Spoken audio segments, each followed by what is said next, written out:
वृन्दावनेश्वरी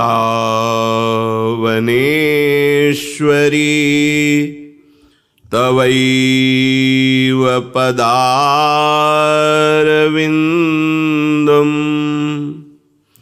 प्रेमामृतैकमकरन्द रसौघपूर्णम् हृद्यर्पितं मधुपते स्मरतापमुग्रं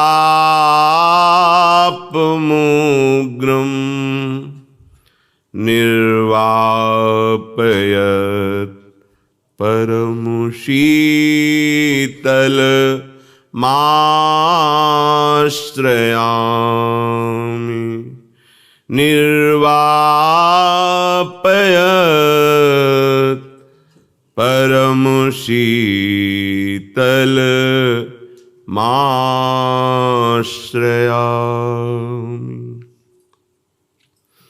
राधा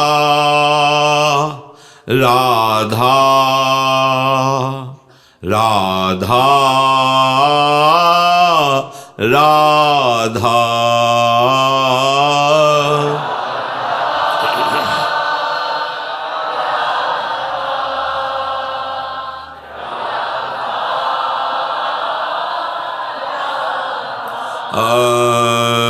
राधा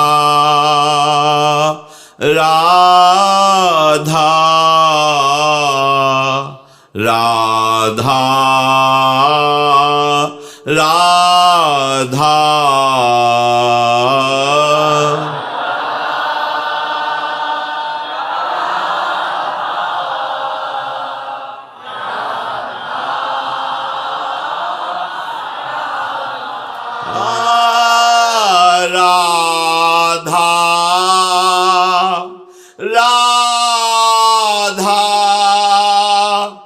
राधा राधा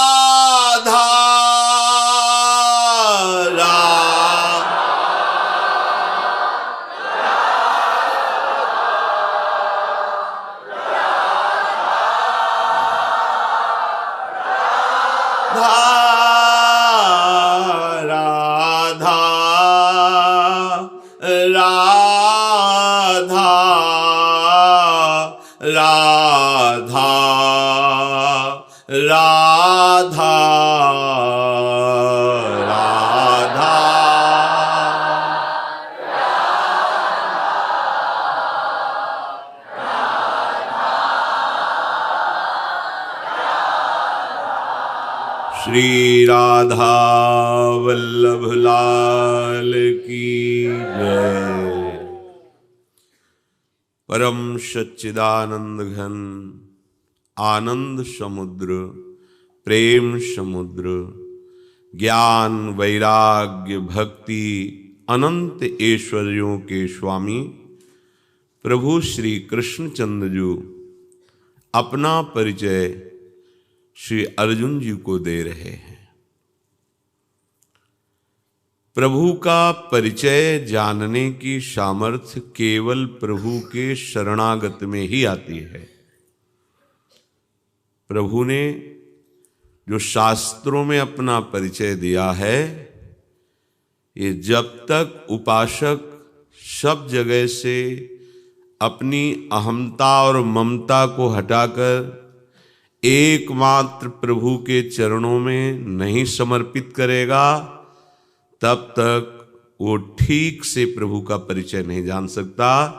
चाहे कोई कितना भी बड़ा योगी हो, चाहे कोई कितना भी बड़ा ज्ञानी हो, वैरागी हो, त्यागी हो, व्रती हो, तपस्वी हो, कोई भी हो, पूर्ण अहमता और ममता जब प्रभु के चरणों में समर्पित होती है तो जीव भगवान का अंश है। सच्ची मानिए, जैसे भगवान के सब विशिष्ट अवतार हैं, ऐसे ही भगवान का एक अंश अवतार है। जीव अंश है, भगवान का है।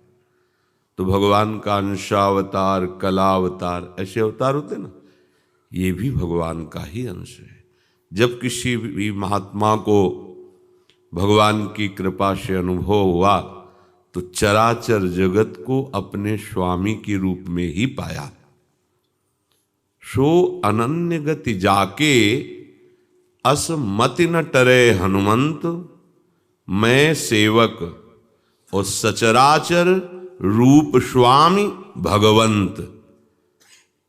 तो ये पहले भी भगवंत ही थे, बाद में भी भगवंत ही रहेंगे और मध्य में भी भगवंत ही हैं। पर भगवान की एक शक्ति का नाम है माया। ये भ्रमात्मक शक्ति है, भ्रम पैदा कर देती है। जैसे भगवान की अनंत शक्तियों में आपने सुना सौंदर्य, माधुर्य, ऐश्वर्य, ऐसे भ्रमात्मक शक्ति है ये माया। कुछ का कुछ दिखाई देना, सत्य को ढक करके और दिखाई देना, भ्रम पैदा कर देना, संशय पैदा कर देना। केवल इसमें एकमात्र भगवान के चरणों की अहमता ममता, ये बात समझना होगा। जैसे किसी को लगता है हम भगवान का भजन करते हैं या हम गुरुदेव के आश्रित हैं और वो हमें बिल्कुल प्यार नहीं करते। अगर वो प्यार करते होते तो मैं सहज में चढ़ाई चढ़ जाता।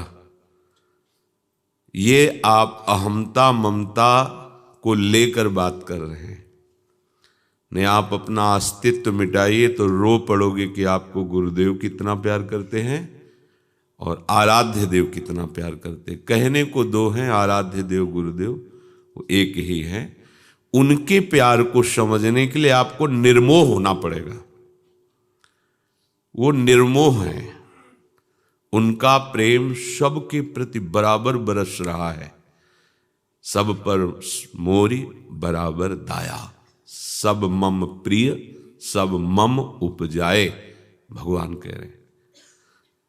ये जब तक अहमता ममता है तब तक आप माता पिता के प्यार को समझ सकते हैं, क्योंकि वो स्थूल वस्तुओं से स्थूल शरीर का दुलार करते हुए देखे जाएंगे, आपको लगे बहुत प्यार करते हैं। नहीं, ये भ्रमात्मिका माया की शक्ति के कारण आपको ऐसा लग रहा है। भगवान की एक महान शक्ति है भक्ति, और उसका प्रादुर्भाव होता है मोह नाश के बाद। मोह गए बिनु राम पद होई न दृढ़ अनुराग। भक्ति की जब वृत्ति जागृत होती है तब वो समझ पाता है कि गुरुदेव आराध्य देव हमें कितना प्यार करते हैं। सच्ची कहते हैं, केवल रो सकते और कुछ बोल नहीं सकते, इतना वो प्यार करते हैं। पर ये मोह के कारण, अहमता ममता के कारण आप अपने आराध्य देव गुरुदेव का प्रेम नहीं समझ पाते हैं। वो हम पर बहुत प्यार कर रहे हैं। ये जो कुछ हमें मिला है ये अमोघ है, ये अविनाशी है। माता पिता, परिवार, रिश्ते नाते आपको जो कुछ भी प्यार देंगे वो अविद्याजनित है और नाशवान है। गुरुदेव आराध्य देव जो प्यार देंगे वो अविनाशी है और वो ज्ञान युक्त है, वो अविद्या युक्त नहीं, अज्ञान युक्त नहीं है। तो जब तक आप अविद्या युक्त होकर के प्यार की मांग करते रहेंगे तब तक आप जान ही नहीं पाएंगे। आपके शरीर को दुलार करना प्यार नहीं है। आपको शरीर की भोग सामग्रियों का संग्रह करके भोगवाना ये प्यार नहीं है, ये तो धोखा है। जो अमूल्य जीवन सच्चिदानंद प्रभु की प्राप्ति के लिए मिला उसे धोखे में डालकर नष्ट कर दिया गया, ये तो धोखा है। सत्य क्या है? शरीर राग का नाश करके प्रभु के चरणों में अनुराग हो जाए, ये मनुष्य जीवन की परम सार्थकता है। तभी आप जान पाएंगे कि आप क्या हैं। ये जीव और कोई नहीं, भगवान का अंश है। भगवान का अंश स्वयं अवतरित हुआ है इन रूपों में।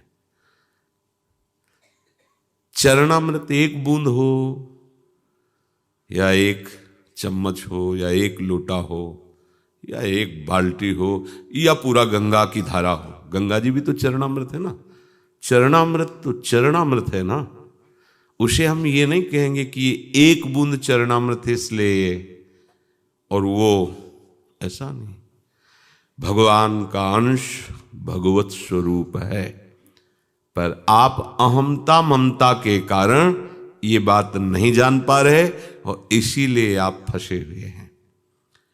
जब तक ये अहमता ममता रहती तब तक प्रभु का पूर्ण परिचय किसी को भी प्राप्त नहीं हो सकता।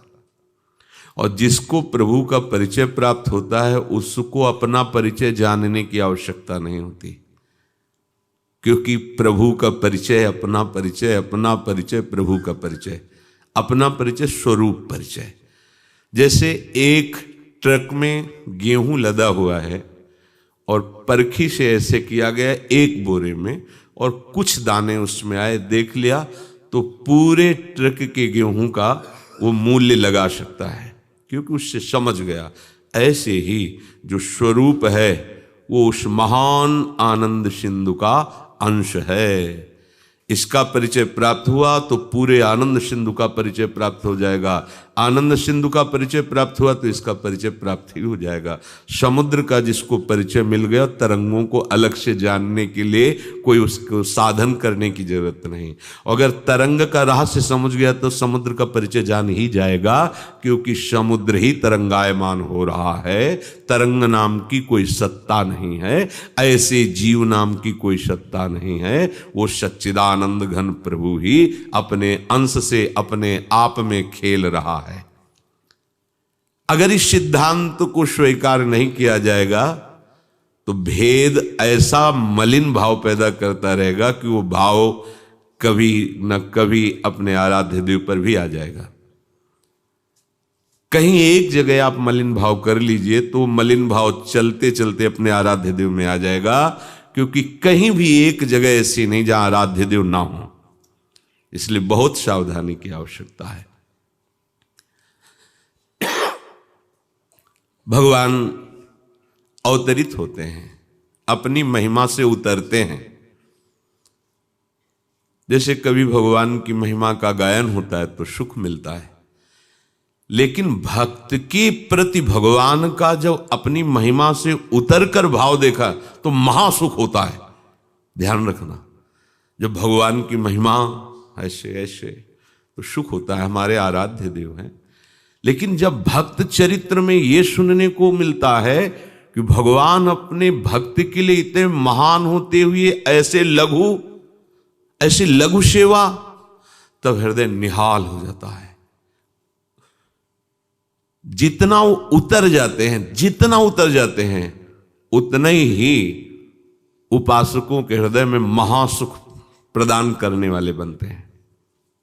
अच्छा, भगवान ने रथ हाँका, भगवान ने उनकी मल भरी लंगोटी धोई, भगवान उनकी इतने महान होते हुए हृदय में भगवान का उतरना उनकी महिमा से कम होना नहीं है कि भगवान अपनी महिमा से कम हो गए तो वो महिमा जीव की त्यों ही रहती है। पर जो अवतार है, जो उतरना है उनका, उसमें भक्तों को महासुख मिलता है। जैसे कोई बहुत पीएचडी किया हुआ मास्टर जब कक्षा 1 के विद्यार्थी को ककहरा लिखाना शुरू करता है तो साथ में उसके वैसे ही वो छुई खड़िया पकड़ता है, पेंसिल पकड़ता है, वो ऐसे कहता का, बोले का, खा। तो आप ये मत समझ लीजिए कि उसको वर्णमाला नहीं आती है, वो ऐसे, वो ठीक उसी बच्चे की आवाज में, बच्चे जैसी भावना में, बच्चे जैसी लिखावट में वो ऐसा लिख रहा है। पर है वो बहुत पीएचडी पढ़े लिखे है, वो मास्टर है, पर वो अपनी स्थिति से उतर करके बच्चे को सिखा रहा है। इसीलिए वो गुरु पद पर विराजमान कोटि कोटि वंदनीय हुआ। हम जब भगवान की सहज लीलाओं को देखते हैं तो उनमें अगर हम अपने को ज्ञानी समझते हैं, अपने को बहुत, तो हम तर्क करने लगते हैं। ऐसा क्यों? क्या कोई भी बुद्धिमान उस मास्टर पर तर्क करेगा? जब वो ऐसे एक गोली बनाई ऐसे तो हंसे, शाबाश शाबाश, तो लगे इसमें शाबाशी दे रहा है। नहीं, ये पद्धति है। वो अपनी महिमा से उतरकर अपने समान बनाने के लिए उसने ठान ली है और अब प्रारंभ कर दिया कार्य। तो कोई भी उनको ऐसा देखकर जो विवेकवान है उसको प्रणाम करेगा। देखो, इतना विद्वान, इतना महान, इतना होते हुए भी उस बालक को शिक्षा देने के लिए बालकवत होकर चेष्टा कर रहा है। ऐसे ही जो बड़े बड़े महात्मा हैं, जब भगवान की ऐसी चेष्टाएं देखते हैं कि सर्व सामर्थ्यशाली भगवान अपने सखाओं से हार गए, घोड़ा बने उनको पीठ में लेकर तो बलिहार जाते हैं। जय हो महामहिम प्रभु, अपने भक्तों को सुख देने के लिए आप कितने सहज साधारण बालक की तरह लीला कर रहे हैं। पर ऐसा न समझे कि वो साधारण हैं, वो उस स्थिति में भी असाधारण ही हैं। देखो ना, सखाओं के साथ खेलते खेलते अघासुर बकासुर न जाने कितनों का उद्धार कर दिया, पर वहां खेल में हार जाते हैं। और जो त्रिभुवन में अपनी विजय का डंका बजाने वाले असुर हैं, उनके लिए वो इतने भारी हैं, पार नहीं पा सकते। और वो छोटे छोटे बालक, ग्वाल बाल, उनको पछाड़ देते हैं, कुश्ती में पछाड़ देते हैं। और एक घूंसे में चाणूर मुष्टिक आदि पधार जाते हैं और वहां छोटे छोटे बालकों के साथ भगवान हार जाते हैं। ये उनकी सहज सरस लीलाओं को ज्ञान के द्वारा नहीं जाना जा सकता। ये जो बुद्धि में भक्ति रहित ज्ञान आता है वो तर्क पैदा करता है, और जब भक्ति सहित ज्ञान होता है तो अनुराग पैदा करता है। बात समझना, जब बुद्धि में भक्ति रहित ज्ञान होता है, शुष्क ज्ञान, भगवान ने ऐसा क्यों किया, भगवान ऐसा कैसे कर, भगवान होकर ऐसा कैसे, तो तुम उस समय आओ उनके स्वरूप में, तब जानोगे तुम हो कहां। तो इसीलिए जो ज्ञान भक्ति युक्त होता है वो अनुराग को प्राप्त होता है, नहीं तो तर्क वितर्क में फंस जाता है। भगवान जब प्रकट होते हैं तो साधारण लीला करते हैं, साधारण, जिससे साधारण से साधारण जन भी उनका रसास्वादन कर सकें। कैसे कैसे भोले बन जाते हैं। एक गोपी कहती, कन्हैया इधर जी, खड़े रहो। वो सास ने कहा है कि 10 जब या गोबर डालना है, मैं भूल जाती, पढ़ी लिखी तो उन्हें, एक गोबर की, एक दूसरी डालिए, हाँ 1 2 3 11 हो गई, जा, ये है परब्रह्म परमात्मा। वो अपनी गिनती के लिए इनको खड़ा कर देती है और इनके मुखार विंद पर गाय के गोबर की टिक्की लगाती है। कैसे? मुनि मन ध्यान धरत ने, कैसे? ये एकदम सहज हो जाते हैं, एकदम सहज होकर सरलता से अपने जनों को सुख प्रदान करते हैं। भगवान यदि अपनी महिमा को प्रकाशित कर दे तो कोई इनके साथ खेल नहीं सकता, कोई इनके साथ ऐसा नहीं कर सकता, पर अपनी महिमा से उतरते, इसलिए अवतार कहा जाता है, अपनी महिमा से उतरना। बिल्कुल सही समझो, जब तक आप आज्ञा का पालन नहीं करेंगे, जब तक आप नियमानुसार नहीं चलेंगे, तब तक भगवान की इन दिव्य लीलाओं को समझने की योग्यता ही नहीं आती। अगर बहुत समय तक साधन भजन करते हुए भगवान की भगवत्ता को नहीं समझ पाए तो साधन भजन सब एक तरह से व्यर्थ ही समझो। इतना तो समझ में आ जाना चाहिए, ना कोई था, ना कोई है, ना कोई रहेगा, इनके सिवा यही हैं। पर जब कभी भ्रमात्मक बातें तर्क के द्वारा रखी जाती हैं, किन्हीं के द्वारा भी रखी जाए, तब लगता है कि हाँ, विश्व मोहिनी भगवान की माया कितनी प्रबल है कि शास्त्रवेत्ता, ज्ञानी जन, महतजन इनकी भी बुद्धि में आवरण डाल सकती है। और उसका कारण होता है निरंतर भजन न होना। बस समझ लेना, जहां भजन में अंतर पड़ता है वहीं ये माया आवरण डाल देती है। इसलिए शास्त्र कहते हैं तुम सदा सर्वदा सावधान रहो, अप्रमत्तेषु जाग्रत्सु नित्ययुक्तेषु शत्रुषु अंतरम लिप्समानेषु बालस्त्वम नाव बुध्यसे। भगवान व्यासदेव जी कह रहे हैं तुम अप्रमत्तेषु, कभी प्रमाद मत करना, भजन मत छोड़ देना। पक्की बात समझो, जिस समय तुम भजन छोड़ोगे जितने सेकंड के लिए, उतने सेकंड में विपत्ति तैयार कर देगी माया, बहुत शांत, क्योंकि कोई और नहीं, भगवान की माया है। अप्रमत्तेषु जागृत्सु, हर समय जागते रहो। जागने का मतलब सावधान रहो, कहीं ऐसा ना जानो छिनांत कवन बुद्धि घटई प्रकाशित। देख लो महाप्रभु कह गए छुट चेतन जो अचेत त्यऊ मुनि भय विश्वासित। जो समाधि अवस्था को प्राप्त हुए वो महापुरुष भी माया के आकर्षण में बंध गए। ना जानो छिन कौन से क्षण के अंत में कैसी बुद्धि प्रकट हो जाए। डरते रहो, निरंतर नाम जप करो।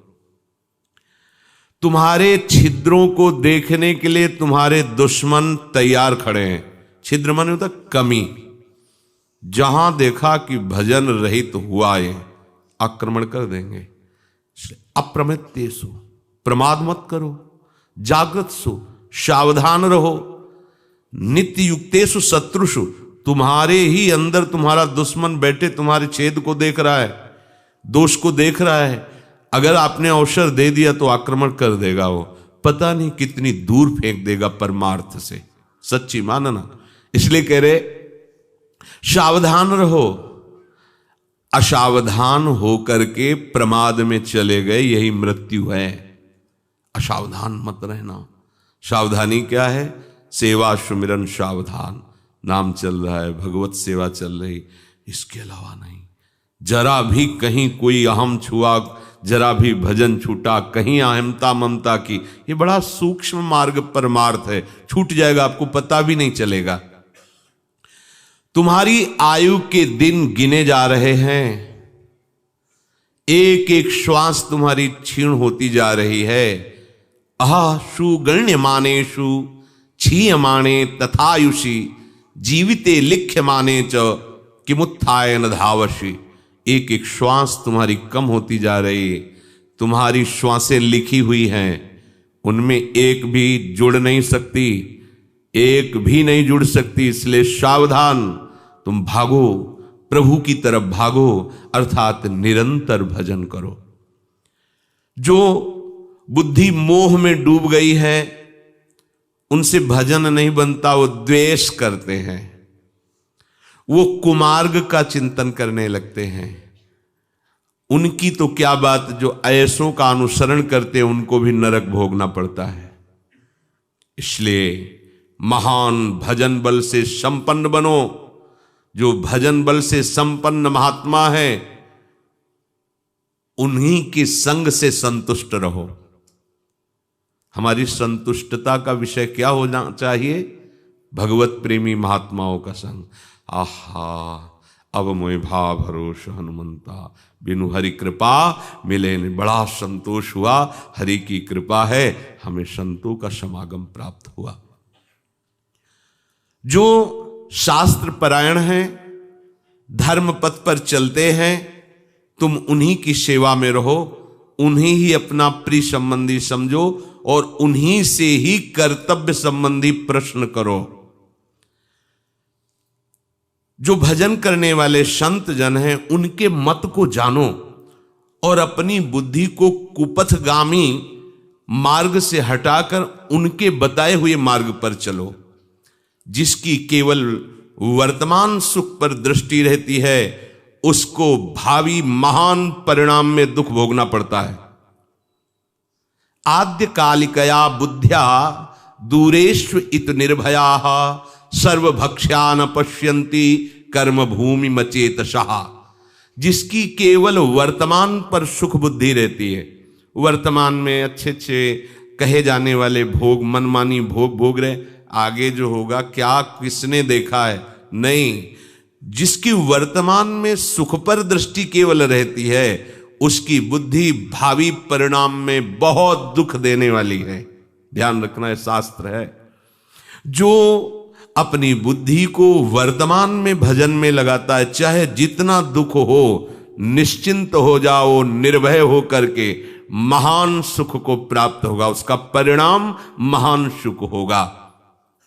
जो नास्तिक है, जो धर्म की हंसी उड़ाता है, जो धर्म की मर्यादा को तोड़ता है, ऐसे शत्रु से दूर रहना चाहिए। तजिए ताहि कोटि बैरिशम यद्यपि परम शनेहि। चाहे आप खड़े हों या पड़े हों, निरंतर अपने आराध्य देव के चिंतन में रहना, नहीं तो अकस्मात मृत्यु तुम्हें ग्रास बना लेगी।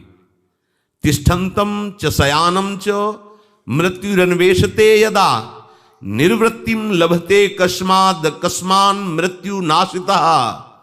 चाहे तुम खड़े हो या पड़े हो, क्रियापरायण हो या निष्क्रिय हो, मृत्यु तुम्हें नहीं छोड़ती, हर समय तुम्हारे पास खड़ी है। समय पूरा हुआ खा जाएगी, तुम्हें नष्ट कर देगी। इसलिए चलते फिरते उठते बैठते किसी भी स्थिति में ये प्रमाद मत करो कि जब ये काम हो जाएगा तब भजन कर लेंगे। नहीं, वो नाश कर देगी। मृत्यु खड़ी है, वो इंतजार नहीं करेगी। मनुष्य भोग सामग्रियों के संचय में जो लगा रहता है, वो कभी भोगों से तृप्त नहीं होता। जैसे भेड़ के बच्चे को बाघनी उठा ले जाती है, ऐसे ही महान काल उसके संग्रह किए हुए भोग और शरीर सबको नष्ट कर देता है। तुम्हें संसार रूपी अंधकार में प्रवेश करना है, चलना ही पड़ेगा, तो तुम्हें भजन में दीपक हाथ में लेके चलना होगा। ये संसार अज्ञान अंधकार से युक्त है, तुम्हें इसमें चलना होगा, इसी में चलना होगा। पर तुम्हारे हाथ में यदि दीपक है तो तुम्हें अंधकार परेशान नहीं करेगा। वो दीपक क्या है? भजन। सुमेरे सु भजे सु निरंतर मोहि। तो संसार यात्रा में तुम लड़खड़ाओगे नहीं, क्योंकि दीपक है। राम नाम मणि दीप धर जीह देहरी द्वार, तुलसी भीतर बाहरो जो चाहा सो जियार। देखो, तुम अनेक जन्म भटकते रहे हो इसी शरीर की प्रियता के कारण। इसलिए अब तुम्हें जो शरीर मिला है, इसे भगवत प्रियता प्राप्त करो, भोग प्रियता नहीं।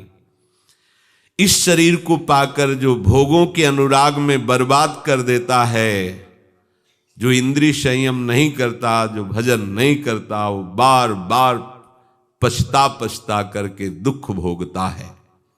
जो लोग श्वानो भीषण काया अयो मुखानि वयांशी, बलगृद्ध कुल पक्षीणाम च संघाः, नरक दने रुधिर रपा गुरुवचन नुदमुपरतम विशसंति। जो यहां अपने गुरु की आज्ञा का उल्लंघन कर देता है, वो कितना भी साधन परायण हो, मरने के पश्चात उसे घोर नरक भोगना पड़ता है। भयानक शरीर वाले कुत्ते, लौह मुख वाले पक्षी, कौवे, गीद के समुदाय उस पर टूट पड़ते हैं और नोच नोच कर उसका मांस खाते हैं, उसके शरीर में पीड़ा पैदा करते हैं। श्वानो भीषण काया अयो मुखानि वयांशी, बलगृद्ध कुल पक्षीणाम च संघाः। समूह के समूह किनके? बोले नरक दने रुधिरपा गुरुवचन नुद मुपरतम। जिन्होंने अपने गुरुदेव की आज्ञा का उल्लंघन करके मनमानी आचरण किए, वो चाहे जितना, तभी सेवक जी महाराज कह रहे हैं, गुरु सेवा तज करें जे बान, यह अधर्म यह सब हानि, कान नरस्कन में रहे। जो मनुष्य मनचाही करने के कारण गुरुदेव की बांधी हुई मर्यादा का उल्लंघन कर देता है, वो पापात्मा पितृलोक के असिपत्रवन नरक में जाकर गिरता है, जहां वहां दुख भोगता है। जो पुरुष अत्यंत लोभ में आकर असत्य बोलने लगता है, असत आचरण करता है, गुरु से कपट भरी बातें करता है, ठगाई में रत रहता है, वो चाहे जितना उपदेष्टा हो, चाहे जितना वो साधनों का अनुष्ठान करने वाला हो, वो पापात्मा है, वो दुख ही दुख भोगेगा। इसलिए पहले हम अपनी इंद्रियों को, अपने आचरणों को सुधारें, निरंतर भजन करें, प्रभु के आश्रित रहें, तब हम जान पाएंगे कि हमारे प्रभु क्या है। थोड़ी भी अहमता आ गई, ममता आ गई शरीर में, शरीर संबंधियों में, तो प्रभु को तो जानना बात अलग, उनके शरणागतों को तुम नहीं जान सकते हो। तो इसीलिए प्रभु यहां अपना परिचय दे रहे, ये हम इसलिए समझा रहे हैं कि थोड़ा भी चूक करोगे तो अपने आराध्य देव में ही दोष दर्शन होने लगेगा। देखो भगवान व्यास देव जी जब भगवान पृथ्वी का भार उतार देते हैं तो समस्त देवता ब्रह्मा आदि शंकर आदि आते हैं और कहते हैं भगवान जिस हेतु आप पधारे थे, हे द्वारिकाधीश, वो कार्य पूरा हो चुका है, आप पधारो अपने परम धाम में। भगवान ने कहा अभी कार्य रह गया है। हमारे परिवार के हैं ना, करोड़ों की संख्या में है, और पूरे विश्व में कोई ऐसा नहीं कि हमारे इस परिवार को परास्त कर सके। इसलिए मैं अपने इस बल वैभव को समेट कर पहले फिर जाऊंगा, नहीं इसको कोई नहीं समेट पाएगा, इसलिए अभी थोड़ा समय लगेगा। और भगवान संकल्प करते हैं अपने परिवार के संवरण का, जिसे सहज भाषा में संहार कहते हैं। संकल्प हुआ तो बड़े बड़े महर्षि पहले से ही दर्शन के लिए द्वारिका में टिके हुए थे, भगवान की एक झलक पाने के लिए। उन्हीं महात्माओं के पास भगवान के ही परिवार के जन जाते हैं विनोद में। ये कैसे प्रकट हुआ विनोद? उनका संकल्प, अब मैं संहार करना चाहता हूं। कैसे करें? तो अपने परिवार पे सुदर्शन चला दें। भगवान की लीला को समझना है। भगवान का संकल्प ही उनके पारिवारिक जनों के हृदय में उदय हुआ, और कुछ नौ युवक जैसे श्री शाम्ब जी जाम्बवती से प्रकट हुए थे, भगवान के पुत्र और पौत्र आदि सब विनोद में, चलो चलते हैं इन महात्माओं से विनोद करते हैं। यद्यपि ये निषेध है, नहीं करना चाहिए, वहां संकल्प काम कर रहा है। जैसे भगवान का ही संकल्प जय विजय के मन में आकर ऐसे सनकादि को रुकवा देता है। क्यों? क्योंकि भगवान लीला करना चाहते हैं। नहीं, जय जो भगवान है वही जय विजय है, बिल्कुल अंतर नहीं। त्रिकालदर्शी हैं जय विजय कोई साधारण, तो भगवान के पार्षद। ऐसे ही भगवान के जो पुत्र पौत्र आदि हैं ये कोई साधारण नहीं है। हाँ, भगवती अम्बा के अंश से जाम्बवती प्रकट है, उन्हीं के गर्भ से शाम्ब प्रकट हुए। ये शिव स्वरूप है, कोई साधारण बालक नहीं है। और इसीलिए विनाश का सेवा कार्य भगवान शिव का है ना, तो सांब से ही शुरू करवाया। हर बात को समझना है, बिना शरणागत हुए समझ नहीं सकते भगवान की महिमा को। सांब ने ही क्यों ऐसा किया? क्योंकि लय लीला उन्हीं से होती है। ये लय लीला भगवान शिव की सेवा है, सृजन लीला भगवान ब्रह्मा जी की है, और पालन लीला भगवान विष्णु की है। वो जाते हैं, प्रणाम करते हैं, कहते हैं जो नववधू है एक गर्भवती है, महात्मा जनों आप कृपा करके बताएं कि इनके गर्भ से क्या प्रकट होगा, पुत्र या पुत्री, ऐसा आशय। वो हंस दिए महात्मा जन।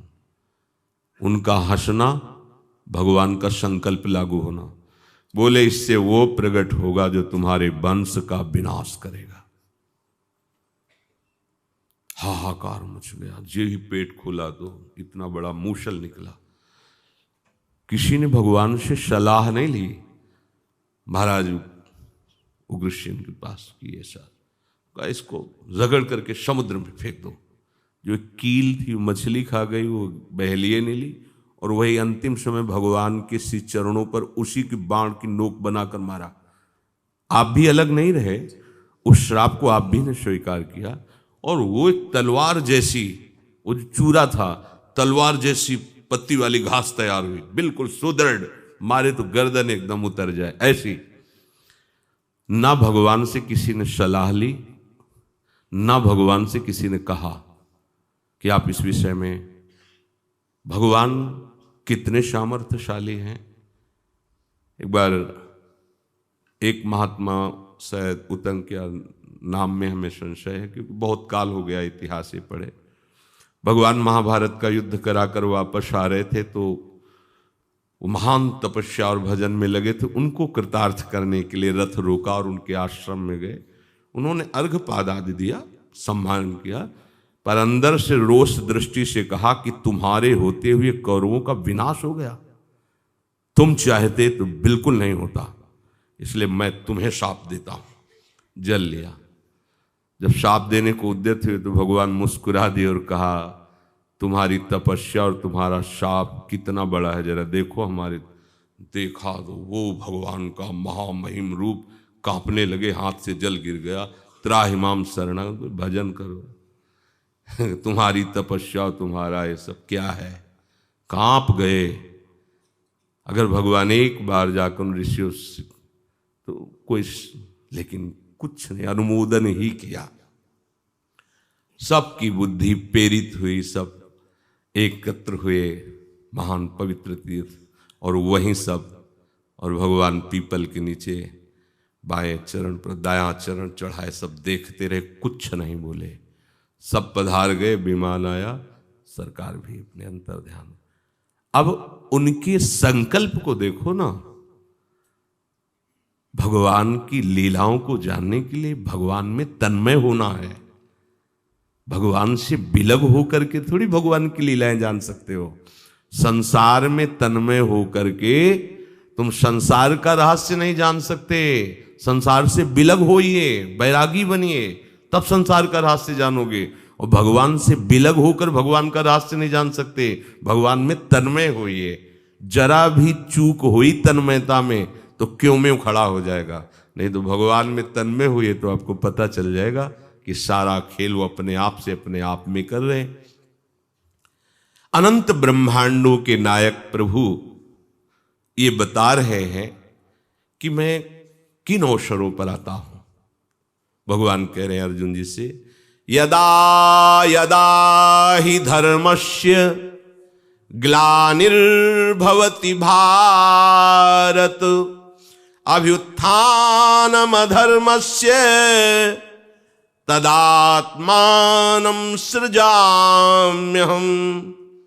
हे भरतवंशी अर्जुन, जब जब धर्म की हानि होती है और अधर्म की वृद्धि होती है, तब तब मैं अपने आप को जो रूप आवश्यक होता है वो रूप धारण कर प्रकट करता हूं। यदा यदा ही धर्मस्य, धर्म की हानि और अधर्म की वृद्धि भगवान के अवतार का हेतु बनते हैं।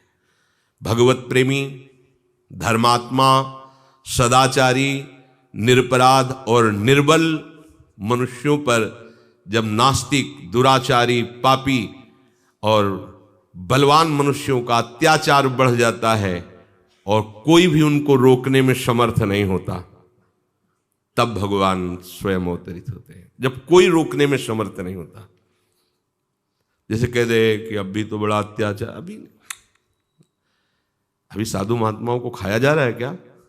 नहीं, अभी नहीं खाया जा रहा।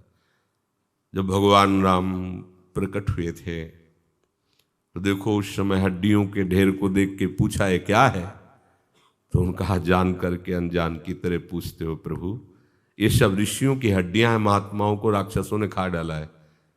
जैसे शकरकंद, मूली, गाजर नहीं खाई जाती, ऐसे महात्माओं को पकड़ के मूली का पत्ता जैसे नहीं तोड़ दिया जाता है, ऐसे उनकी जटाएं उखाड़ दी और खा गए महात्माओं को। ऐसे ढेर लगा था हड्डियों का। कलयुग तो इन सब युगों से और भी नीच आचरणों को कराने में प्रवीण है। अभद्र, अमंगल आचरणों में रुचि होगी कलयुग में। अभी तो ऐसा नहीं, अभी तो छुटपुट सुनने को मिलता है कि साधु वेशधारी डंडे से पीटे गया ऐसे। अभी तो ऐसा नहीं कि लोग आए उबाल करके महात्मा को अपना बाल भोग बना गए, अभी तो ऐसा नहीं हो रहा ना। जब दुराचार इस कोटि का बढ़ जाता है कि कोई रोक नहीं सकता, तब भगवान स्वयं आवश्यकता अनुसार शक्ति लेकर अवतरित होते हैं, जितने से काम चल जाए। भगवान को कभी ऐसा ना समझा जाए कि इतनी ही सामर्थ है, बड़ी अपार सामर्थ है। जनक जी ने जब देखा कि सभा में कोई शिव धनुष को उठा ही नहीं पा रहा तो भंग करने की बात क्या है, तो उनको बड़ा दुख हुआ कि अगर मैं ऐसा जानता कि सिया जी कुंवारी ही रह जाएंगी मेरे इस प्रण के अनुसार, तो मैं कभी ऐसा प्रण ही नहीं करता कि जो इस धनुष को उठाएगा और भंग करेगा उसी के गले में जयमाला डालेंगी। ये तो हमसे बड़ा अनर्थ हो गया, क्योंकि मैंने ये प्रण किया था। मुझे लगता था जब सिया जी ने सहज में ऐसे उठा लिया तो इनका वर होना चाहिए जो इस पर प्रत्यंचा चढ़ाकर इसको भंग कर सके, तो ऐसा वीर ही नहीं रह गया पूरी सृष्टि में। तो भगवान शेष के अवतार लक्ष्मण जी को आज्ञा लेने की भी फुर्सत नहीं मिली, कूद पड़े और कहा विदेहराज जनक सावधान, जहां स्वामी रघुनाथ जी बैठे हों वहां तुम्हारे द्वारा ज्ञानी जैसे उनके द्वारा ऐसे वचन उचित नहीं है। तो इस पुराने धनुष की बात क्या करते हो, अनंत ब्रह्मांडों को कच्चे घड़े की तरह ऐसे मसल दूं अभी, यदि आदेश हो जाए सरकार का तो अनंत ब्रह्मांडों को काचे घट जिम्मेदारों फोरी। और जो रूप प्रकट किया दिग्गज चित्कारने लगे, पृथ्वी कांपने लगी। आप कैसी बात कह दी, स्वामी के बैठ, अरे उनका एक तुच्छ सेवक हो, अनंत ब्रह्मांडों को ऐसे मीस सकता हूं, और मीस सकते सरसों की दाले की तरह रखे हुए अनंत ब्रह्मांडों को फड़ पे। भगवान जैसे कोई बहुत बड़ा बलवान, आवश्यकता है 100 ग्राम उठाने की तो उठा रहा है, पर उसकी सामर्थ्य इतनी नहीं है। आवश्यकता हुई 1 कुंतल उठाने की तो उठा रहा है। ऐसे ही भगवान को जितनी अवतार में आवश्यकता हो उतना शक्ति का स्वरूप प्रकाश, पर वो अनंत है, सीमा नहीं कि बस इसके आगे नहीं, ऐसा नहीं है। अनंत महामहिम भगवान का स्वरूप है। एक ही समय में कई बार भगवान अवतार ले लेते हैं। जैसे समुद्र मंथन, तो भगवान अजित रूप में समुद्र मंथन कर रहे हैं। कच्छप रूप से मंदराचल, कच्छप अवतार भगवान कच्छप रूप से मंदराचल को अपनी पीठ में लिए, शास्त्र हजारों भुजाएं रखकर ऊपर से दबाए हुए हैं, और देवताओं में दैवी शक्ति के रूप से, असुरों में आसुरी शक्ति के रूप से, वासुकी नाग में निद्रा के रूप, नींद के रूप में, और जब अमृत निकला तो मोहिनी अवतार, बहुत से अवतार एक ही समय में भगवान ने, जहां जैसी आवश्यकता होती है। भगवान करें कि यदा यदा ही धर्मस्य ग्लानिर्भवत भारत, जब जब कहीं धर्म को हानि पहुंचती तब तब मैं, जिस समय जैसा रूप आवश्यकता हुई तो चीर अवतार धारण कर लिया, द्रौपदी का वस्त्र बन गए, भगवान ही तो बन गए। अधर्म की वृद्धि और धर्म का ह्रास होने के कारण नाशवान पदार्थों में आकर्षण और ममता है। जैसे माता और पिता से शरीर की रचना होती है, ऐसे प्रकृति और प्रभु से मिलकर अनंत ब्रह्मांड सृजन हुए। प्रकृति और उसका कार्य संसार ये प्रतिक्षण बदलता रहता है, एक क्षण भी एक रूप नहीं रहता।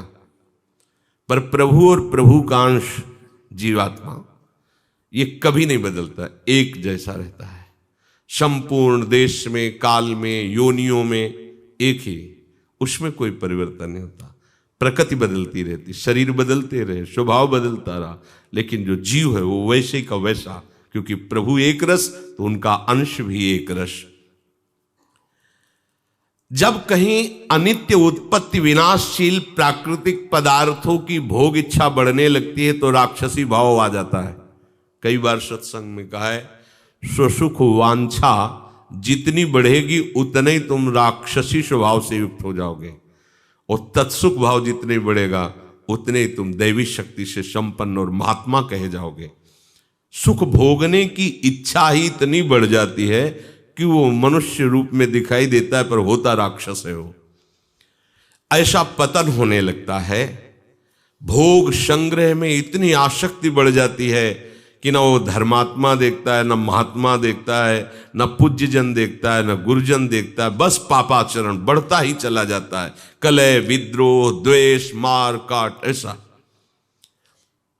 सतयुग, त्रेतायुग, द्वापर युग और कलयुग, इन चारों युगों की ओर देखा जाए तो धर्म का ह्रास क्रमशः होता है। सतयुग में धर्म के चारों चरण रहते हैं, त्रेतायुग में धर्म के 3 चरण रहते हैं, द्वापर युग में धर्म के 2 चरण रहते हैं और कलयुग में धर्म का 1 चरण रहता है। जब युग की मर्यादा से अधिक धर्म का ह्रास होता है, अभी नहीं है, पीछे के युगों से, उनमें तो 3 चरण, 2 चरण, 4 चरण, वहां भी ऐसा पाया गया। तो इसके तो जब बहुत बा भ्रष्टाचारा सब संसारा और धर्म सुने नहीं काना, कान से भी नहीं सुनाई देगा धर्म किसे कहते हैं। धीरे धीरे बढ़ रहा है, धीरे धीरे धीरे। अभी तो घुटनों के बल भी चलना नहीं आया कलयुग को। बच्चा है एकदम, 4,32,000 में भी 5-6 हजार। अभी तो आने दो, थोड़ा खड़े होने दो उसको अपने, और जब जवानी में आएगा ये तो बाप भ्रष्टाचारा सब संसारा, धर्म सुने नहीं काना। धर्म की जब इस तरह से हानि होती, कहीं भी कोई नाम कीर्तन नहीं कर सकता होगा। जैसे आप वर्णाश्रम धर्म की व्याख्या नहीं कर सकते, अब आगे ये ऐसा आएगा कि आप राम कृष्ण नहीं बोल सकते, गीता भागवत आप उपदेश नहीं कर सकते, नहीं आएगा समझ। जैसे 30-35 वर्ष पहले कोई कहता कि वर्णाश्रम धर्म की चर्चा नहीं कर सकते, तो कैसी बात करते हो, ये तो भगवान की बनाई हुई मर्यादा है। चातुर्वर्णम मया सृष्टा गुण कर्म विभागसा, नहीं कर सकते। क्यों? युग धर्म का प्रभाव, सबको राजी होना पड़ेगा, वैसे ही राजी होना पड़ेगा। अभी उस कोटि का, जैसे कह दे कि भगवान का अवतार, अब तो अधर्म फैल रहा है, नहीं हम खुला कीर्तन कर रहे हैं, अभी नाच नाच के पूरे वृंदावन में कीर्तन करो, कौन रोकने वाला है। आएगा समय, तदात्मानम सजाम्य हम, जब देखते हैं भगवान अब कहीं कोई, अभी तो भगवान के पार्षद ही इतने हैं कि भजन बल से मंगल कर रहे हैं, उपदेश से मंगल कर रहे हैं, भगवान के संत जन, एक से एक भगवान के प्रेमी महात्मा जन हैं। जब ऐसी बात रह जाएगी कि कोई भी धर्म की चर्चा करने के लिए, देखो बदलता चला जा रहा है। प्रारंभ में शास्त्र को सामने रख करके साक्षी करके बोला जाता था, वही जो शास्त्र में है। अपनी मनगढ़ंत एक भी बात नहीं बोल सकते आप, नहीं, अपराध माना जाता था कि सामने शास्त्र रखा, आप क्या बोल रहे हो। अगर कुछ बोल रहे हो तो आपकी तपस्या, आपके भजन का अनुभव हो और शास्त्र से प्रमाणित हो। अब उपदेश पे ये सिद्धांत नहीं लागू होता, जैसे चाहो वैसे, लोगों की भीड़ बढ़नी चाहिए, लोगों की तालियां बजनी चाहिए। ये सत्संग का फल नहीं है। ये क्या है? सत्संग का फल तो है कि सुनते ही तुम गंभीर हो जाओ, अंतर्मुख हो जाओ। ये तालियां बजाना कोई नेता का भाषण है, कोई कॉमेडी हो रही, भाई वाह, ऐसे नहीं। सुना इसमें तो डूब गए और अपने आचरणों पर पूरा निरीक्षण परीक्षण करके शास्त्र प्रमाण के अनुसार चले। शास्त्र किसी के अनुकूल प्रतिकूल व्यवहार की चर्चा नहीं करता। शास्त्र धीरे से समतुलता में लाके भगवत स्वरूप में स्थित करने की बात करता है। हम वही बात करेंगे, वही पॉइंट लेंगे जिससे हमारी मनोकामना पूर्ण हो, हमारी बात बने। एकादश स्कंद की भागवत की कहां चर्चा होती है? उन सिद्धांतों की जो भागवत में नींव है भक्ति की, चर्चा ही गुप्त होती चली जा रही। अपनी स्वयं रुचि नहीं रह गई कि शास्त्र स्वाध्याय करें, इतनी पकड़ बुद्धि में नहीं है, सुनने को वो बातें मिलती नहीं है, और जो अनुभवी महात्मा हैं वो धीरे धीरे उदासीन होते जा रहे हैं कि सब मनमानी आचरण कर रहे हैं, किसको उपदेश करें, क्या करें, इसलिए स्वयं भजन करके प्रभु में तन्मय हो जाओ। वो उदासीनता की तरफ बढ़ रहे। धीरे धीरे एक कलिकाल का प्रभाव बढ़ेगा। वो सूत्र बोले जाएंगे जिससे हमारी बात बने। भाई दान से ऐसा वैसा, क्योंकि हमारी बात उसी से बननी है। भाई ऐसा लेकिन उसका राग छोड़ करके प्रभु के अनुराग में वो सब धीरे धीरे भजन शैलियां, धीरे धीरे शास्त्र सिद्धांत गुप्त होते चले जाएंगे।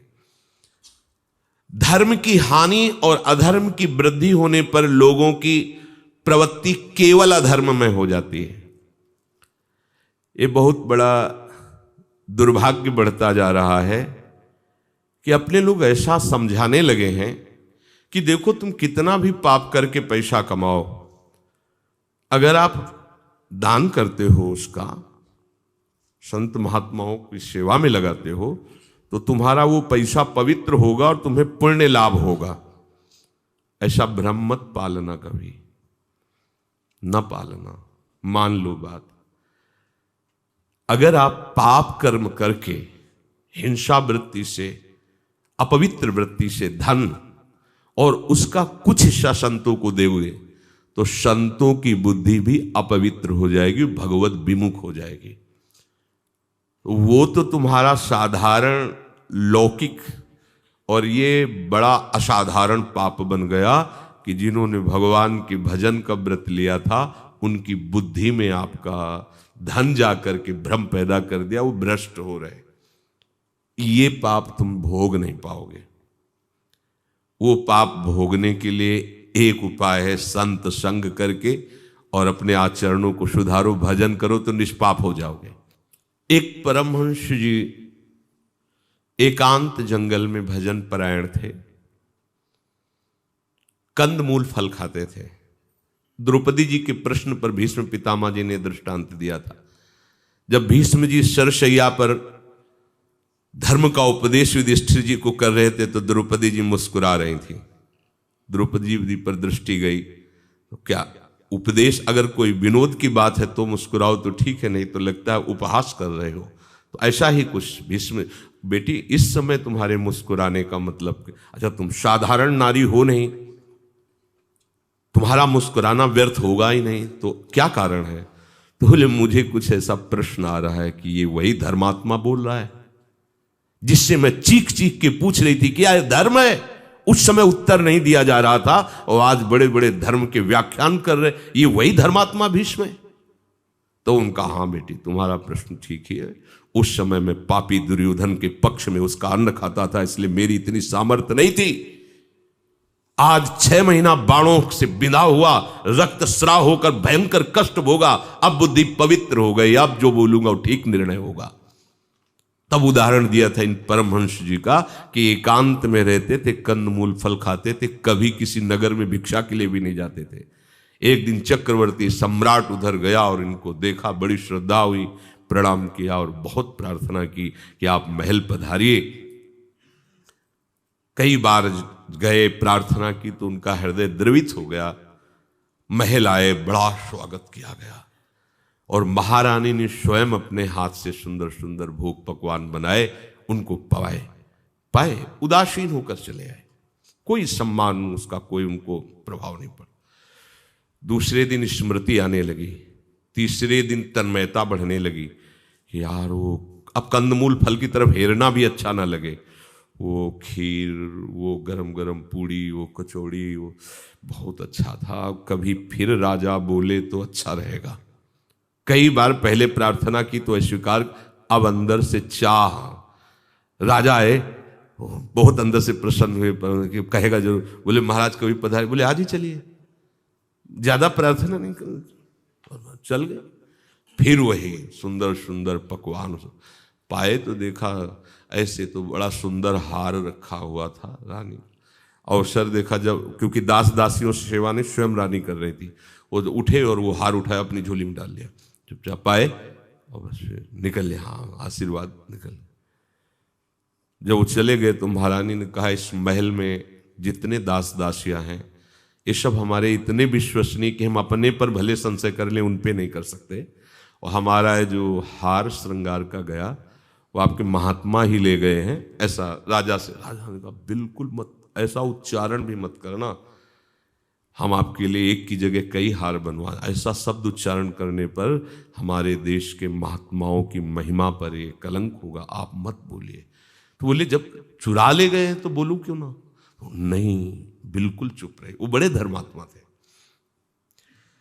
5-6 दिन व्यतीत होने के बाद महात्मा ने झोली उठाई तो वजन लगा, हाथ डाला तो हार। उनका अरे ये हार कैसे आ गया? वो मैंने चोरी किया। ओहो, बस ऐसे हार लेकर के वहीं से चिल्लाते हो, मैं चोर हूं, मैं अपराधी हूं। और राज दरबार राजा बहुत धर्मात्मा थे।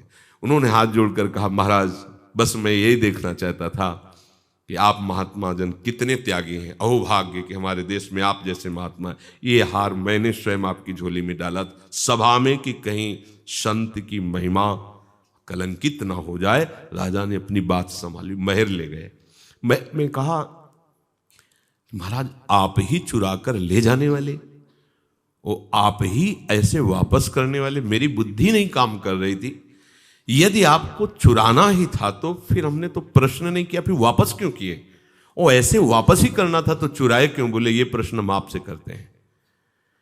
जिस दिन हमारा भोजन हुआ उस दिन पता लगाओ किसी विशेष को दंडनीय कोई वस्तु का ऐसा आगमन या कोई ऐसी घटना, तो तुरंत पता लगाई। तो वहां के एक स्वर्णकार की संपूर्ण संपत्ति जब्त की गई थी, क्योंकि उसने एक ब्राह्मण की लड़की के ब्याह में जो स्वर्णाभूषण लगते हैं वो स्वर्ण दिया गया, उसने नकली दिया बनाकर ऊपर वो समय चेक नहीं किए, ले गए। उधर उसको प्रताड़ना लड़की को मिली कि स्वर्ण के आभूषण की जगह बनावटी आभूषण। और जब उसकी रिपोर्ट हुई तब फिर वो अपराध के कारण पूरी उसकी संपत्ति जब्त की गई, खजाने में पूरा खजाना दूषित हो गया। और उसी के अन्न से इनकी बुद्धि दूषित हुई। तो देखो ये महात्मा स्वर्ण चोरी किए। ऐसा नहीं है कि आपका अन्न अपवित्र है, गंदे आचरणों के द्वारा कमाया हुआ धन है तो महात्मा वो उसे पाके भजन कर लेंगे, ऐसा भ्रम मत रखना। एक बार पूज्यपाद सिउड़िया बाबा जी महाराज, कई बार हमने बताया है, वो कहीं से जा रहे थे तो एक ग्राम में कोई धनी मानी थे, उन्होंने बहुत अनुनय विनय करके रुका। बाबा तो बाहर ही रुक गए सब संतों के सहित, पर भिक्षा स्वीकार कर ली। शाम का समय, वो खूब अच्छे अच्छे पकवान सब पवाते ही हैं, संतों पर श्रद्धा करते हैं। पाए तो सुबह सब महात्मा एक दूसरे की तरफ देखकर अपनी अपनी रात बीती बताए। सब बाबा के पास आके बोले, बाबा सबका ब्रह्मचर्य नष्ट हो गया। बोले बुलाओ उसको। बुलाया उसको। बोले भाई ऐसा क्या तुमने संकल्प किया कि सब महात्माओं का संयम भ्रष्ट हो गया, ठीक से बताना। वो घबरा गए क्योंकि बाबा की प्रसिद्धि भी थी और महापुरुष बाबा थे। उनका बाबा हमारे बहुत वर्षों से संतान नहीं हो रही थी, तो हमारे मन में संकल्प ही था कि आप सब सिद्ध महात्मा है, तो ऐसा ऐसा काम का संकल्प, पुत्र उत्पन्न की भावना, मलिन भाव होने के कारण सबके अंदर मलिन भाव है, सबका संयम बिगड़ गया। ये ऐसा नहीं है कि शास्त्र सिद्धांत जैसा खाओगे अन्न वैसा बनेगा मन, जैसा पियोगे पानी वैसी बनेगी वाणी, ये सब सिद्धांत है। कोई ऐसा उपदेश जो शास्त्र विरुद्ध हो नहीं करना चाहिए। अपनी अनुकूलता को शास्त्र शब्दों को ऐसे तोड़ मरोड़ के नहीं बोला जाता। जैसा कहीं ऐसा नहीं है कि आप हिंसा करें, पापाचार करें और खूब धन कमाएं और वो धर्म में कुछ हिस्सा दान कर दें, पवित्र हो जाएगा, ऐसा नहीं। दान शब्द आता है कि आप धर्म पूर्वक कमाइए, फिर उसमें कुछ हिस्सा दूसरों को भी दे दीजिए, गौ सेवा, संत सेवा, पक्षियों को आदि को, तो आपका वो मंगल होगा। अधर्म के द्वारा कमाए हुए गंदी नाली से हाथ धोने से कहीं हाथ साफ होते हैं क्या? गंदे आचरण करके तो जहां भी तुम वो पहुंचाओगे वो गंदा ही प्रभाव अपना डालेगा। तो धीरे धीरे क्या होगा कि ये शास्त्र का जो सही अर्थ है, शास्त्र का जो सही दिशा है, उससे स्वयं भटक जाएंगे हम। क्योंकि अगर भजन नहीं होगा, भगवत शरणागति नहीं होगी, तो शास्त्र का रहस्य समझ में नहीं आएगा। ये मत समझो कि शब्द केवल लिखे, उतनी बुद्धि पकड़ेगी जितने अधिकारी हो। जहां सकाम कर्मों की भावना, जहां भोगों की प्रियता, जहां धन संपत्ति की मुख्य वृत्ति, वहां धर्म की हानि होने लगती है। वो अपने कर्तव्य से च्युत हो जाता है और निषिद्ध आचरण करने लगता है। तो ऐसा तो अब वर्तमान में भी हो रहा है, तो भगवान को अवतार ले लेना चाहिए। तो कह रहे हैं कि अभी नहीं, युग धर्म के अनुसार अभी ऐसा नहीं हो रहा है। जब ऐसा बढ़ेगा कि जैसे त्रेता युग में राक्षसों ने ऋषियों को खाया था, उससे भी कुछ और बढ़ करके, तब भगवान का अवतार होगा। जब ऐसा हाहाकार मच जाएगा, तब भगवान अधर्म का नाश करके धर्म की स्थापना करने के लिए अवतरित होंगे। जब कोई भी साधक नहीं रह जाएगा, कोई भी संत महात्मा नहीं रह जाएंगे। जब तक संत महात्मा उनके पार्षद विराजमान है, तब तक भगवान को आने की जरूरत नहीं। उनके दासों में इतनी सामर्थ्य है कि वे अपने भजन बल से जगत का मंगल करते। सच्ची मानो ना, अगर भजनानंदी महात्मा ना हो तो आग की तरह संसार जल जाए। यहां कहने की जरूरत थोड़ी होती सर्वे भवन्तु सुखिना। कमल खिलता है, पराग की गंध फैल जाती है। एक भी भजन करेगा, भजन से सर्व मंगल विश्व मंगल होता है। एक भी भजन करेगा तो विश्व मंगल होता है। यहां तो अभी भारत में संतों की कमी थोड़ी है। कोई उनका गलत भेष धारण करके, गलत भावना वाले, गलत अनुसरण करके संतों की महिमा में कालिमा लगाएं तो उससे कोई भी फर्क नहीं पड़ता। सत्य को कोई ढक नहीं सकता। चाहे जितने बादल आ जाएं, ऐसा नहीं कि सूर्य उगना ही बंद हो जाएगा। वो थोड़ी देर के लिए ऐसा होता है, फिर प्रकाशित होता है। तो भगवान कहते यदा ही धर्मस्य ग्लानिर्भवति भारत अभ्युत्थानम अधर्मस्य तदात्मानं सृजाम्यहम् परित्राणाय साधूनां विनाशाय च दुष्कृतां धर्म संस्थापनार्थाय संभवामि युगे युगे। जो धर्मात्मा है, जो साधु हैं, जो भक्तजन है, जब उनकी रक्षा करने वाला कोई नहीं रह जाता, तब मैं अवतरित होता हूं। पाप कर्म करते करते इतने क्रूर कर्मी हो जाते हैं कि धर्मात्माओं का, साधु महात्माओं का भी कुछ कुछ छुटपुट ऐसी बातें शुरू हो गई हैं। अगर कोई आपको भ्रम होता है कि साधु वेश में कोई छलिया है, तो हमारे भारत का संविधान है, आप उसको पकड़ सकते हैं। आप संविधान की रक्षा करने वाले सरकारी कर्मचारियों के हाथ में दे सकते हैं।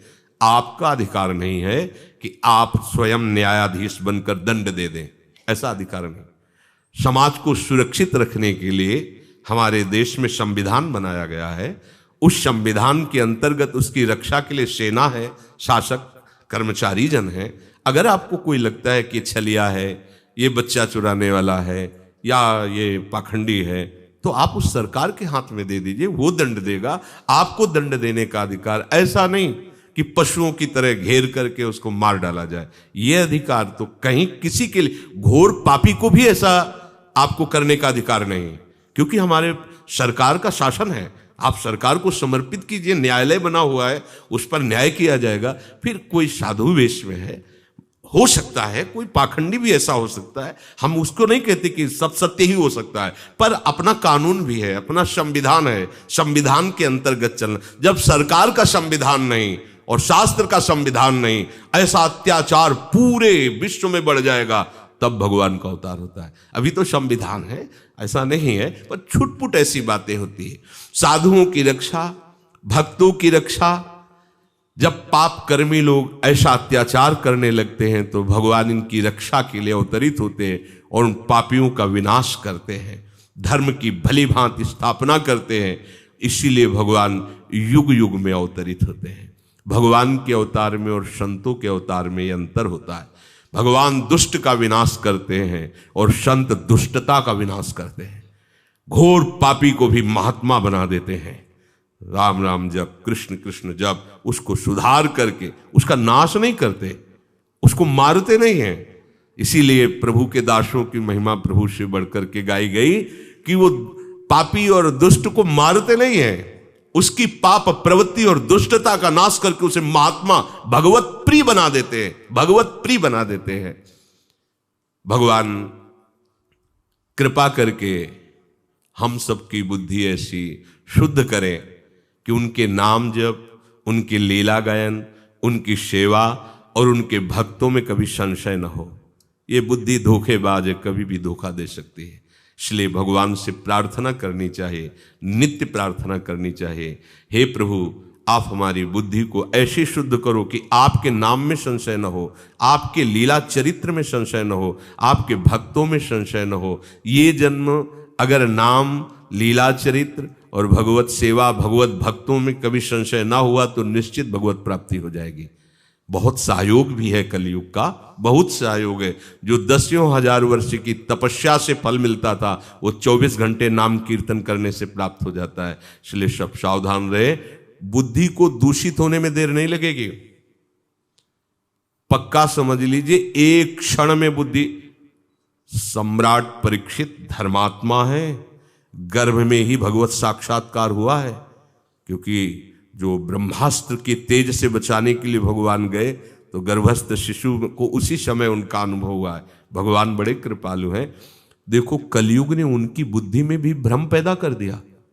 एक महात्मा समीक ऋषि समाधि में है और ये जाके मरा हुआ सर्प ऐसे डाल दे। ये अभद्र व्यवहार, संतों के साथ ऐसा नहीं, अभद्र व्यवहार है।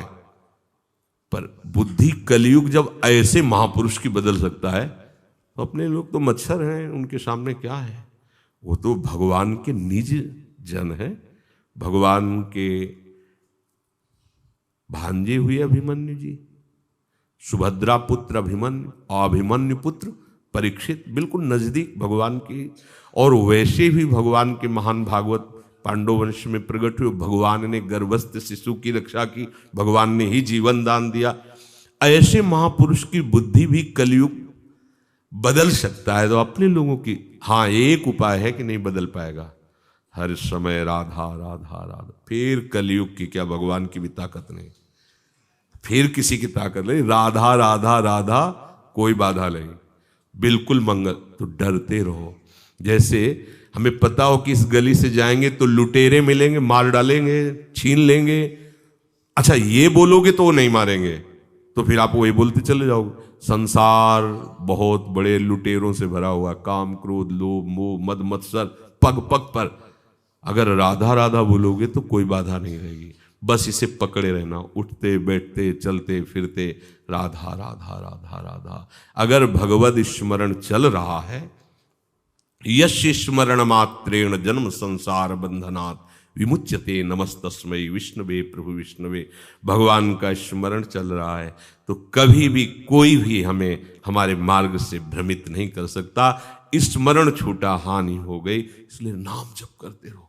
ऐसे लोगों के पास बैठो मत जो आपका भजन छुड़वा दें, प्रपंच की बातें करें, निंदा स्तुति करें। यहाँ न कोई निंदा का पात्र है, न कोई स्तुति का पात्र है। बात समझ लीजिए, यहाँ एक भगवान का ही खेल चल रहा है। कहीं त्रिगुणात्मिका माया के द्वारा ग्रसित बुद्धि से सब खेल हो रहे हैं, तो कहीं त्रिगुणातीत भाव में। अब अपने काहे को किसी की निंदा स्तुति करे। अरे भगवान का बगीचा है, कहीं बम्बूल का पेड़, कहीं आम का पेड़ है, तुम्हें जिसके नीचे बैठना छाया में बैठ जाओ, निंदा स्तुति काहे कर रहे हो। वो तो भगवान का ही तो बगीचा है संसार। तीनों गुण, सतोगुण रजोगुण तमोगुण, कहीं तमोगुणी लीला हो रही, कहीं रजोगुणी, कहीं सतोगुणी। ना किसी की प्रशंसा करनी, ना किसी की निंदा करनी। ना यहाँ कोई बुरा है, ना यहाँ कोई भला है, ना यहाँ कुछ सत है, ना यहाँ कुछ असत है। सच्ची बात समझो, एकमात्र वासुदेव, एकमात्र प्रभु है। ये सत्य अपने लक्ष्य में रखो। किसी की निंदा स्तुति न सुनो, न करो, ये बड़ी हानि की बात है। तात सुनहु माया कृत गुण और दोष अनेक, गुणया उभय न देखी देखी सो। निरंतर नाम काम बना लो, निकल चलो इस संसार की ज्वाला से। बस राधा राधा राधा राधा, सुनै न काहू की कही और कहे ना अपनी बात। नारायण वा रूप में मगन रहे दिन रात। श्री राधा वल्लभ लाल।